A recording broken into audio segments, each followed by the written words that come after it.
You're watching the Luca Rosano Show. Here's your host, Luca Rosano. Welcome back, everyone, to the Luca Rosano Show presented by Dave and BUSTER'S. Vaughn. I'm now joined by a very special guest, five-time world and Olympic champion sprinter and Hall of Fame track and field legend, Donovan Bailey. Donovan, I gotta say, man, you don't age. You're looking great, my man. How are you doing? Well, hey, good to meet you, Luca. Thank God I got some great family genes, and I guess they say black don't crack. So, and plus I shaved a little bit, so you can't see all the grays popping out. So, I'm still trying to stay in shape a little bit. But yeah, I mean, thank you for that compliment. I'm definitely trying to stay as healthy as possible, especially in these crazy pandemic times. How you been during the pandemic, Donovan? How have you been and your family? Well, everyone's well. Listen, I mean, in these crazy times, I mean, the only thing that we can ask for is that everyone's healthy. Yeah. And so, I think that there's some friends that I lost some of them, both friends I've lost is cancer related. But yeah, my family, my immediate family, everyone's healthy. Everyone's doing well, and ultimately, I think that with these times, I mean, it's certainly allowed us to appreciate family more, and obviously appreciate what's going on around the world, and maybe take stock and observe and understand what's happening more around us. Also meeting and talking to and spending time even in the neighborhood with the neighbors. So. Life has been awesome, man. So it's everyone's healthy, and so that's we're all blessed, and that's the only thing I really have to be thankful for is that everyone's healthy, and in these times we've actually allowed ourselves to connect with each other. For sure. What is the great Donovan Bailey up to these days? Like, take me through your schedule. What are any new things you got going on? Well, yeah, I mean, I'm the CEO of Bailey Inc., which Bailey Inc. really is the parent company of all the things Donovan Bailey. So all things I do business-wise. So I'm still very much involved in real estate investment. I'm still very much involved in startup investment. I'm still I'm still very much in media, so media broadcasting with CBC and also with other media houses throughout the world.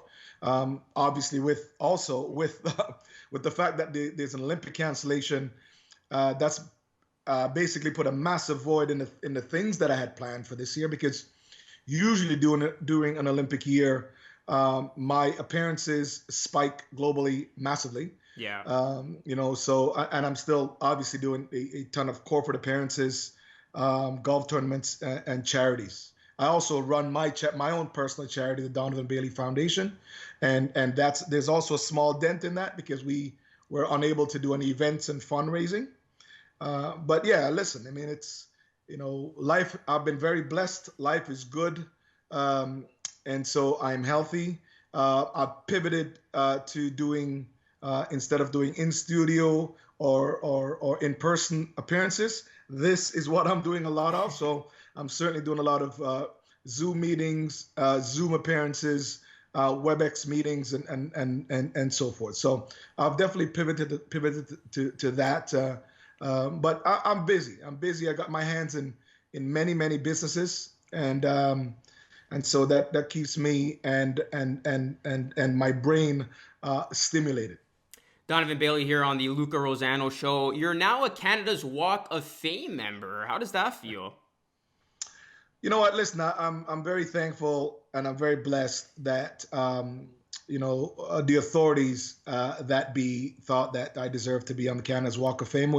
I think that they'd spoken about it for a while, but yeah, I got the call. Last year, a couple of years ago, and yeah, I mean, listen, it's just good to be part of. I know that I'm part of the sports landscape, but it's always good to be part of the entire landscape, and the fact that I've transcended sports and I'm part of every household. So that's really a good thing, and I'm definitely blessed.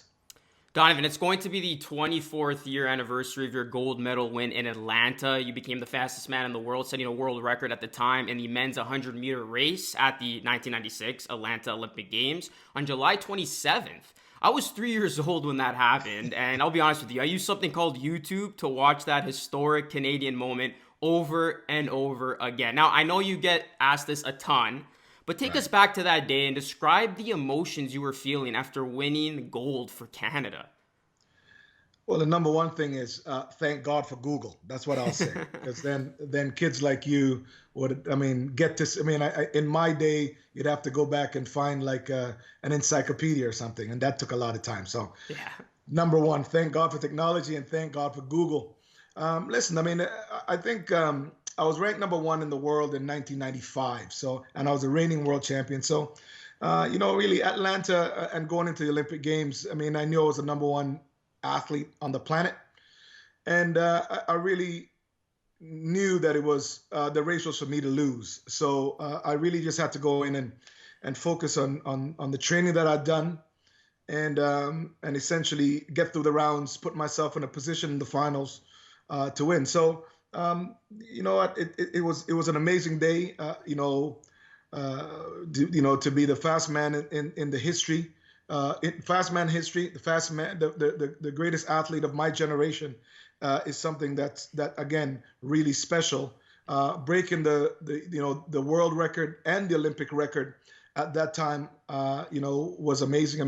This was broken by Usain Bolt in 2008 in Beijing. What better homage to pay to having two legends. I'll call myself one. Obviously I was there in 2008 when he broke it, but Atlanta was amazing. It's special. It was probably as close as a home Olympics could be. Yeah. I probably had 100 of my friends from Canada drive down, take the bus, fly a plane, like every single mode of transportation.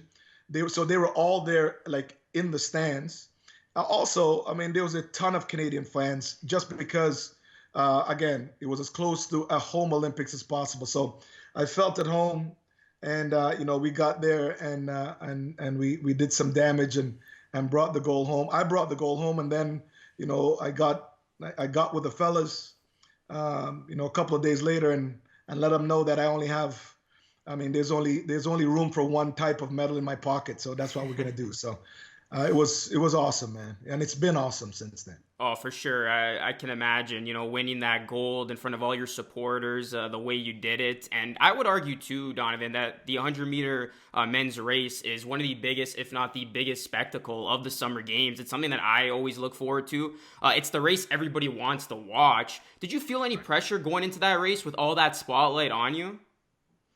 No, not at all. I think that number one, let me tell you, it's not a spectacle, and in our sport, the 100 meters is by far the most watched event around the globe of any particular event. There's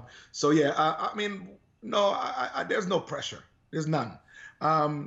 We're professional track and field. You're used to competing around the world, and you're used to competing in packed stadiums of 30, 40, 50, 60, 100,000 people. So we do this week in, week out, travel across the planet in all of the major hubs around the world. The Olympics is really just another day. But unfortunately, there are athletes that fold under pressure. I'm definitely not one of those guys. I'm the bigger the stage, or the brighter the lights, the more stress-free I am, or the more calm I am. So it was good times, and I'm definitely would not be one of those guys that are stressed because the big lights are shining on you. That's awesome. Not a lot of people can do that. Can you speak to us about that mental toughness? You stated before that you're very mentally tough, and I always find it amazing how athletes are able to perform at such a high level under such intense pressure. You're a prime example of that, obviously. Speak to the people out there, Donovan, who get in their own head. How does Donovan Bailey overcome self-doubt when there is some? Well, the psychology of confidence comes from when I'm a child, right? I mean, I think I always try to tell kids now that it starts from the support system. And when I try to tell parents, when they're trying to tell me that their 7-year-old is really fast, but they want to get them on a diet and a training program, I'm trying to explain to them that really that's not really what it's about. At that age, you really can't train someone. If it's either they're fast or they're not, well, that's fine. However, what you can do is train the mind, and what you can do is continue to perpetually be supportive of that child and that child's own ability. And it really started with me, with my parents. I mean, my father and mother always said to me that, from I was very young. I mean, obviously you're studying at a very young age. They said, if you're studying, then your expectations is that you should get an A. So if you're going to get a haircut, if you're skateboarding, if you're out playing hockey, whatever it is that you're doing, just be very confident in it. And so those are tiny little tools. They're monotonous things, and sometimes they're very boring. But the psychology of confidence starts from home. It starts from your aunts and uncles and that village around you, of your friends, your friends' parents, and all of that. So those are things that starts when you're a child, and you sit and you nurture kids and let them understand that there's nothing that they cannot do, and so whatever it is that they get into, whether it's being a lawyer, a CEO, in media, in sports, whatever it is, they've got to understand that their ability is limitless, so they can go out there and do anything that they want. That's awesome, Donovan. You're obviously a very selfless guy. You've done a ton of motivational speaking, youth speaking, charity work, et cetera, et cetera. And it's great to see that from someone of your stature because, as you know, a lot of the times when people are up here, they don't give back or take the time for others. So how important is it for you to use your platform in a positive way? Well, I mean, one of the things I always tell people that I mean, and I've said it here with you, I'm very blessed, man. I mean, I got some great parents, I got some great genes, but I've also gotten great support from them, as well as my crew around me, coaches way back from high school.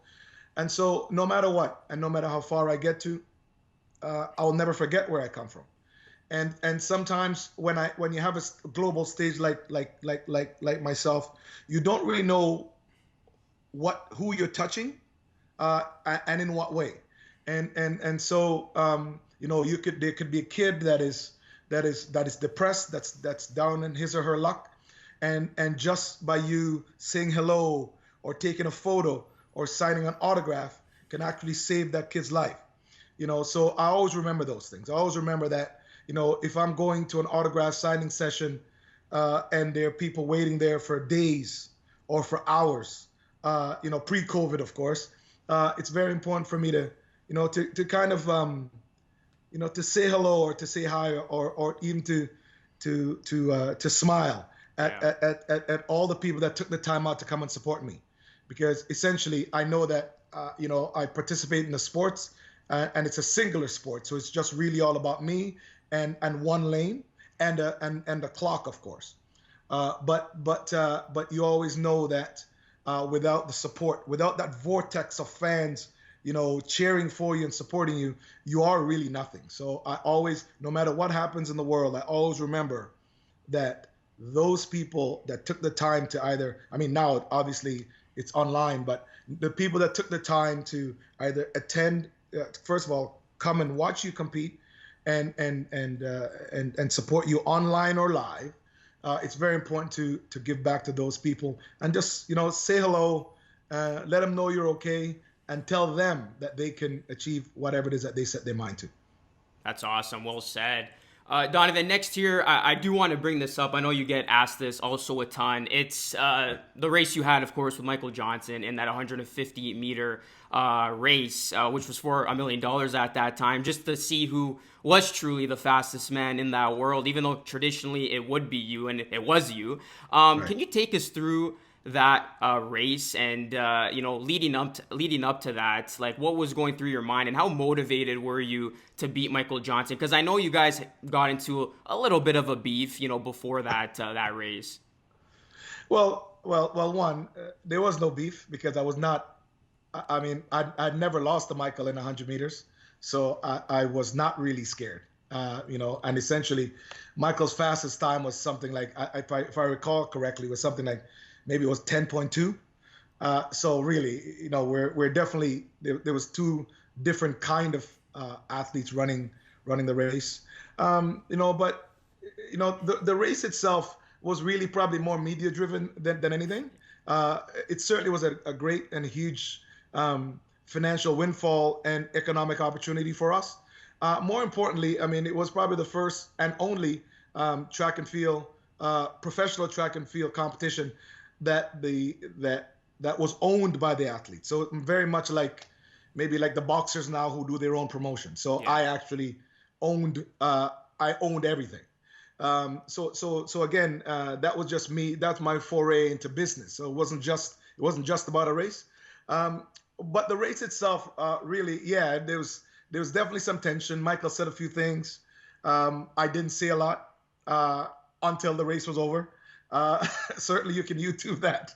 But yeah, it was. You know what? It was probably maybe. I'm reminded of this by Canadians.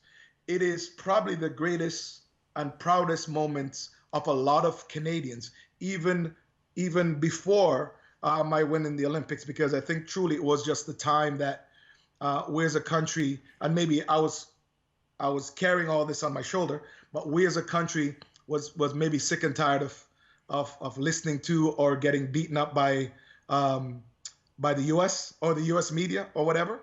And certainly I had no problem representing Canada, because for me it was really just a good old hockey fight. It's just that we're doing it on the track. Yeah. And certainly, I wasn't afraid, and there was no chance in hell that I could have lost that. But in the end, Michael's a good guy. He's done some great work. He's definitely a legend in the speed endurance field in the 200 and 400. He's doing good work post career right now, and I mean, we might not talk. But certainly, I certainly respect and appreciate all the good things that he's doing as an ambassador. We're both ambassadors for track and field, but certainly he's doing good things and good work, man. And we don't. There's at this point, we're all old men, so there's definitely no beef between Michael and I. I think we both want the very best for track and field around the globe. Does track and field, in your opinion, need more of that? Like you said, you both own that fight. Like that was driven by the athlete. We never really saw anything like that since. Do you think the sport needs something like that again? Listen, the greatest thing in the world, Luca, is marketing. The greatest one word in the world to get the more eyes and ears that we can get, and it's positive news, is fantastic. So I would love to see, the new version. All the young kids now that are competing, I would love to see a new version of that. I would love to see that, especially now with you have regular media, and then you have social media where every single human being in the world with a smartphone is a journalist. So I would love to see that. And personally, I think that any positive news that comes from track and field is awesome. I mean, so I mean, I'm sure, you as a fan, of any sport, you just want to see positive news about any sport. I mean, and to me, as a fan of a whole lot of sports, I just want to see positive news. So it would be awesome to see. It would be great actually to see some of the new kids now getting it on like Michael and I did. Speaking about some of those new kids now, looking at the future runners in this country, Donovan, do we have some potential future gold medalists that pop in your mind? Yeah, I mean, we got two kids now in the sprint. Certainly, I mean, Andre DeGrasse and Aaron Brown. Those are two kids they're in. I think Andre's number 5 or number 6 in the world, and I think Aaron's number 10. So there's never since Bruni and myself in the history of Canada, there's never been two sprinters from this country that have been in the top 10. So we have two kids that are amazing, very talented, and we hope that they stay, healthy, get in their proper training regimen, prepare themselves for Tokyo 2021, and get out there and do some things. So I mean, yeah, you got two kids, so, and we got also a couple of younger kids. Can't recall their names right now, but you definitely have those two that have the potential. That have the potential to get to the podium or at least get to the finals and put themselves in a position to get a gold medal. What do you want to see from the sport of track and field in the near future? Well, I mean, I don't know what I want to see other than what I've always wanted to see. I definitely want to see it be governed properly. I definitely want to see positive news. I don't want to just read about track and field because one kid out of 10,000 kids test positive. Good point. So I actually want to see more of what the other 9,000 kids are doing. I definitely want to see the governing bodies support the athletes more. I want to see more of the young athletes that are coming, maybe get more commercial opportunities so they can get out there and increase their sponsorships. And all in all, I just want to see some great results. I want them to go to the World Championships or the Olympic Games or the Commonwealth Games or the Pan American Games, or for those who are good enough to be to make it to professional track and field where you're on the Diamond League circuit. I'd just like to see Canadians, women and men. I just wanted them to get up and get in the top 5 and get in the top 10 of the world. And so not only can they have fun and represent their country, but they can also make a living at it. Lastly here, Donovan, I want to ask you this. How does Donovan Bailey want to be remembered? Wow. You know what? I think I'm remembered now as the Olympic champion, world record holder. I'm the first man in history to be Olympic champion, world champion, and world record holder. I'm the first man in history. So that's a fact. I think I want to remember it as a champion. I've been a champion for the people, and certainly, obviously, as I reflect in my life and I continue to grow, I want to ensure that I want to remember that I was always honest and unfiltered, and ultimately I was always one that was supportive and used my platform for good. That's awesome. Donovan Bailey, I really appreciate your time. It's an honor for me to be talking to a legend like yourself, and the fact that you gave me some time out of your day, it means the world to me. Before I do get you out of here, I do want to do some rapid fire questions, if that's cool. All right, let's do it. Let's do it. Let's fire away. Clock, so let's get it done. Let's fire away here. If you had social media during your prime, what would have been your first tweet? Oh God! Well, if I had social media during my prime, I'd have 100 million followers. That's number one. What would you have said to the world? Well, I mean, listen, you're king of the world, so yeah, you're definitely gonna have a huge following. You know what? I don't know what would be my first tweet because it depends on when that is. I mean, I am Canadian. I don't know. I'm here. I'm the champ. Whatever. I mean, it'd be something like that. That works. Go follow Donovan Bailey on Twitter at Donovan Bailey. Who do you admire the most? Well, I mean, other than my parents, I mean, there's certainly a lot of people. There's a lot of athletes now that are out there that are doing incredible things with their platform. I think that if I was to name one, I'm a big basketball man. So I think although I'm a Michael Jordan fan and I think he's the greatest basketball player in history, I think that LeBron is doing an incredible job using his platform, to bring light to social injustices in the world.